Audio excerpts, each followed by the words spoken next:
The White House is possibly the most well-known home in the world, but after years of presidential ghostly encounters like Abraham Lincoln to restless souls on the doorsteps, it's now known as a haunted house. I'm your host Andrew Deliguero, and here are your top 10 White House scary urban legends. Starting our list right, we have the ghost of Abraham Lincoln. The ghost of US President Abraham Lincoln, also known as the White House ghost, is said to have haunted the White House since his assassination in 1865. Staff have heard mysterious footsteps in Lincoln's old room, which was odd since no one was in that room. Presidential pets such as Ronald Reagan's would be caught barking at Lincoln's door. First Lady Eleanor Roosevelt also reported feeling Lincoln's presence as she worked in her office in the Lincoln bedroom, as if he were peering over her shoulder. It makes complete sense that they may have seen the ghost of Lincoln, but just in case you forgot, he was brutally assassinated at the conclusion of the Civil War, meaning he had unfinished business, which is a common trend in all ghost stories. Coming in hot at number 9, we have The Thing. In July 1911, Major Archibald Butt, don't laugh, was President tasked military aid. In a letter to his sister, he stated that the White House is haunted by a ghost of a young boy around the age of 14 to 15 years old. This ghost would be known to all as The Thing. Although very few people saw a glimpse of The Thing, the majority of people in the White House will recall feeling a slight pressure on their shoulders, as if someone was leaning over them to see what they were doing. Almost all workers at the White House at the time reported the same form of pressure on their shoulders, eventually making it a big issue. The ghostly encounters caused some staff to quit, and others, fully believing in the ghost, questioned the humanity of the ghost. Others had thought it was the spirit of Lincoln's son, Willie Lincoln, who passed away at 11 years old. It's crazy to think that everyone has experienced the same phenomenon. It would be rather hard to think this is faked.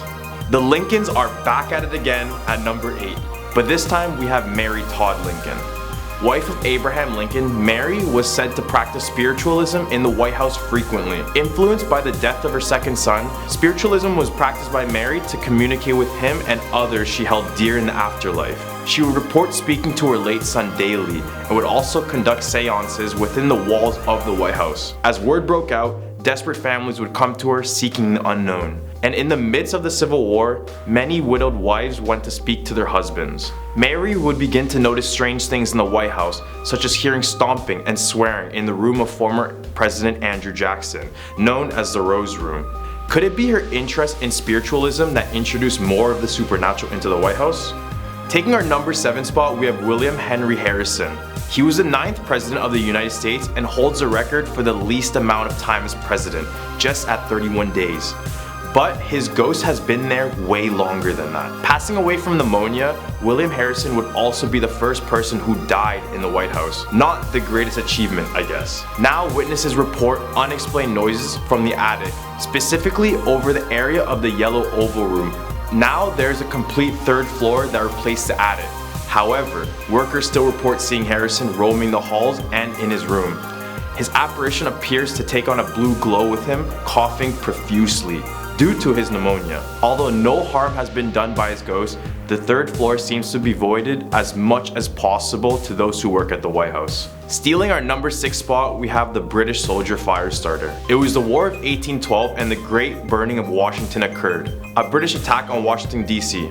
In this attack, many important buildings in the capital were burned down, including the White House, then called the Presidential Mansion. Then things got unexpectedly worse for the British. As the US government fled the White House, the British thought victory was near, but then a grand-scale thunderstorm alongside a tornado swept the area around the White House, killing both British soldiers and American citizens in the process. If you can imagine a Michael Bay movie, that's exactly how I picture this moment going down. Now, it is said that a lonesome British soldier whose garments date back to the 1800s appears on the White House lawn every now and again.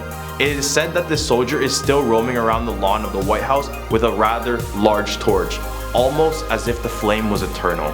Right in the hump of our list, we have Dolly Madison. The ghost of Dolly Madison, who is the wife of 4th President James Madison, was reported countless times visiting the fabled Rose Garden outside the White House. She was originally thought to be the first who cared for and nurtured the garden, but the Rose Garden was actually created by First Lady Edith Wilson. The story goes that President Woodrow Wilson's wife, Edith, asked a few employees to transfer the garden to a different area, but as they were following her orders, they were met with the angry spirit of Dolly. They were chased away from the area, and ever since, the rose garden has remained in the exact same spot where Dolly Madison wanted it. At number 4, we have the demon cat. Spotted time and time again around the White House, the demon cat takes on many different variations to different people, appearing as a normal-sized cat and as large as an elephant to others. The Secret Service has reported seeing paw prints around the White House, which is surprising since no pets are allowed in the White House. The weird thing is that the cat only appears during a presidency switch or a national tragedy. We can call it the bearer of bad news. And potentially this is where we get the idea of an unlucky black cat. High up in our number 3 spot, we have Anna Surit. Anna Surit is the daughter of the Lincoln assassination conspirator Mary Surit. Mary was the first woman who was executed by the federal government due to her intentions to assassinate Abraham Lincoln. Her daughter Anna would travel to the White House to speak with President Johnson, but would be denied any sort of entry. Her daughter Anna desperately did everything in her power to stop the execution, but to no avail.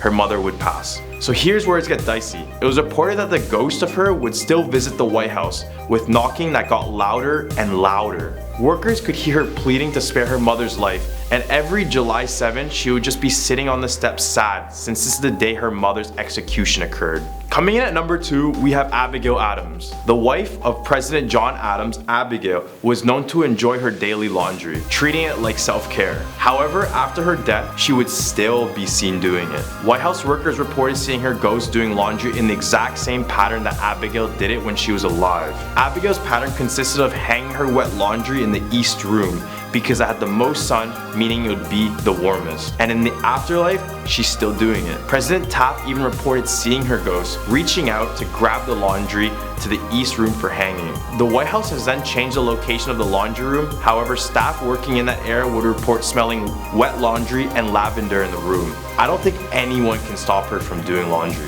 Taking our number 1 spot, we have the red phone. If there was a presidential symbol to showcase power, secrecy, and responsibility, it would be the most infamous red phone. As seen on many movies and shows, the red phone is a supposed direct communication line between Russia and the US. However, the red phone is more of a metaphor rather than a real object. Did you really think a bright, noticeable red phone carried out the most important and sophisticated conversations between the world's largest superpowers? Instead, secure lines with encrypted messages were used for communication. The red phone instead resembled the security between Russia and the US, and the myth of the red phone rose when nuclear buttons would be painted red, and people would begin associating the two with one another.